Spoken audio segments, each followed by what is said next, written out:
مسيرة ابو تريكة خلصت ومعاه 7 دوري مصري و5 دوري ابطال افريقيا وبرونزيه كاس العالم للانديه و2 كاس مصر و6 سوبر مصري و4 سوبر افريقي و2 افريقيا وكاس الخليج للانديه مع بنياس. ابو تريكة لعب مع الاهلي في تاريخه كله 280 مباراه، بيسجل 114 هدف وبيصنع 39.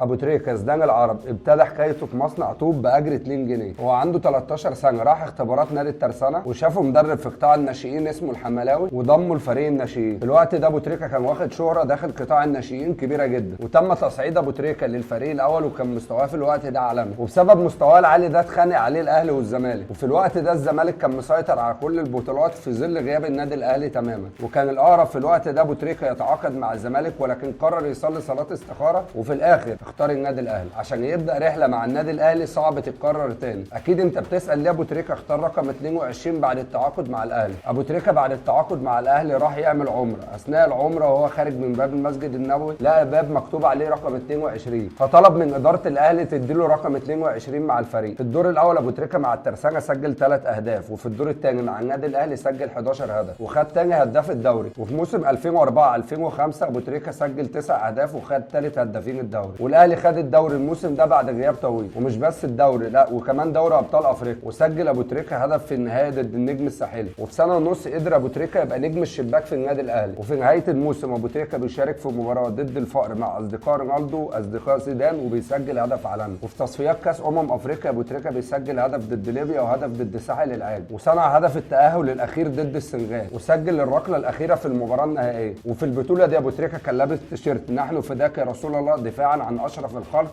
سيدنا محمد صلى الله عليه وسلم. وفي نفس السنه الاهلي خد الدوري ودوري الابطال، وكان ابو تريكة الهداف ب8 اهداف، وسجل ابو تريكة في البطوله دي الهدف التاريخي امام الصفاقسي التونسي. وفي الوقت ده ابو تريكة كان هداف كاس العالم للانديه ب3 اهداف، ولكن ادوه رونالدينيو لاسباب تسويقيه، بالرغم ان ابو تريكة كان افضل منه في البطوله دي. وفي السنه دي ابو تريكة كان هداف الدوري ب8 اهداف، وفاز الاهلي بالسوبر الافريقي ضد الرباط المغربي، وخد افضل لاعب افريقي داخل القاره. والسنه دي ما رضيتش تخلص الا بذكرى مؤلمه للمصريين ولابو تريكة بشكل شخصي، وهي وفاه محمد عبد الوهاب اللي صدمت ابو تريكة صدمه كبيره. لحد دلوقتي ابو تريكة اللاعب الوحيد اللي بيسال على والده محمد عبد الوهاب، وهي طلعت قالت كده بنفسها. 2006 و2007 الاهلي فاز بالدوري والكاس والسوبر، وخسر ساعتها دوري ابطال افريقيا. وفي نهايه الموسم ابو تريكة يفوز بجائزه احسن لاعب في مصر للسنه الرابعه على التوالي. وفي سنه 2008 ومع انطلاق البطوله الافريقيه انطلق عدوان غاشم على الاراضي الفلسطينيه، وفي مجموعه من لاعيبه غانا رفعوا علم اللي ما يتسموش ليرد عليهم ابو تريكة برفع تيشيرت تعاطفنا مع غزه. الصوره دي هزت العالم، وكان في مطالب واتحادات ودول رسميه بتطالب بوقف ابو تريكة، وفي دول واتحادات ثانيه كانت بتساند ابو تريكة. ده الصحفيين العرب بعتوا تنديد للاتحاد الافريقي بعدم وقف ابو تريكة، واستجاب ساعتها الاتحاد الافريقي ولكن حذر ابو تريكة. وفي الماتش ده ابو تريكة خد انذار، وتسمى الانذار ده باشرف انذار في تاريخ كره القدم. وسجل ابو تريكة في البطوله دي 4 اهداف وهدف في النهائي ضد الكاميرون. وفي موسم 2008 2009 بيفوز الاهلي بالدوري، ويحقق ابو تريكة لقب الدوري السابع ليه مع الاهلي. ونروح لبطوله كاس العالم للقارات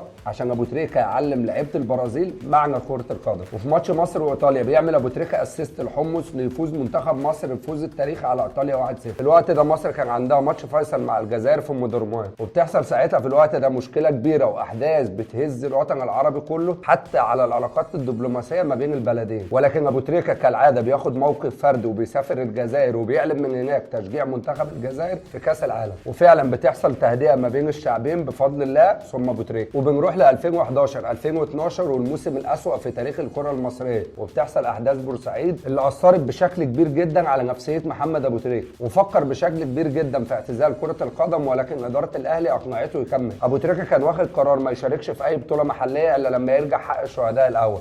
وفي الوقت ده بتيجي مباراه السوبر المصري ليقرر ابو تريكة عدم لعب اللقاء، رفض يلعب لقاء السوبر المحلي عشان يهاجموا الاعلام المصري بشكل كبير جدا. الاهلي ياخد بطوله دوري ابطال افريقيا السابعه ليه والرابعه لابو تريكة على التوالي. ابو تريكة جاله عقد من بنياس الامارات ب1,300,000 دولار، ولكن راح هناك ولبس تيشيرت رقم 72 احياء لذكرى شهداء النادي الاهلي. وبعد انتهاء الاعاره ابو تريكة رجع النادي الاهلي عشان يكمل الموسم معاه، ولكن في الوقت ده الموسم اتلغى. لكن دوري ابطال افريقيا كان لسه مكمل، وقدر النادي الاهلي ياخد البطوله من اورلاندو لجنوب افريقيا. ودع ابو تريكه الجماهير في الملعب وقرر الاعتزال بعد الماتش، ولكن مجلس الاداره وجماهير النادي الاهلي ضغطوا على ابو تريكه عشان يلعب معاهم كاس العالم للانديه. وبيتصاب ابو تريكه في اول ماتش ليه، ومن ساعتها ابو تريكه ما لعبش كوره تاني. الغريبه في الموضوع ان الاتحاد الافريقي اداله افضل لاعب داخل القاره الافريقيه وهو معتزل، عشان يبقى اول لعيب في التاريخ ياخد جايزه بشكل رسمي وهو معتزل. مسيره ابو تريكه خلصت ومعاه 7 دوري مصري و5 دوري ابطال افريقيا، وبرونزيه كاس العالم للانديه، و2 كاس مصر، و6 سوبر مصري، و4 سوبر افريقي، و2 افريقيا، وكاس الخليج للانديه مع بنيان. ابو تريكه لعب مع الاهلي في تاريخه كله 280 مباراه، بيسجل 114 هدف وبيصنع 39. من غير نقاش ابو تريكه من افضل اللاعبين في مصر جوه الملعب وبره الملعب، وكان ليه مواقف كتير محترمه. والحته دي من عندنا، ابو تريكه اعظم لعيب لعب في تاريخ الكره المصريه. مش هيجي لاعب لعب كوره زي ابو تريكه، سواء كان جوه الملعب او بره الملعب. ابو تريكه نموذج للشباب، عشان كده بنشوف الاعلام اللي ما يتسموش على طول بيهاجم ابو تريكه. تحيه لابو تريكه، اعظم من انجبت الكره المصريه. السلام عليكم.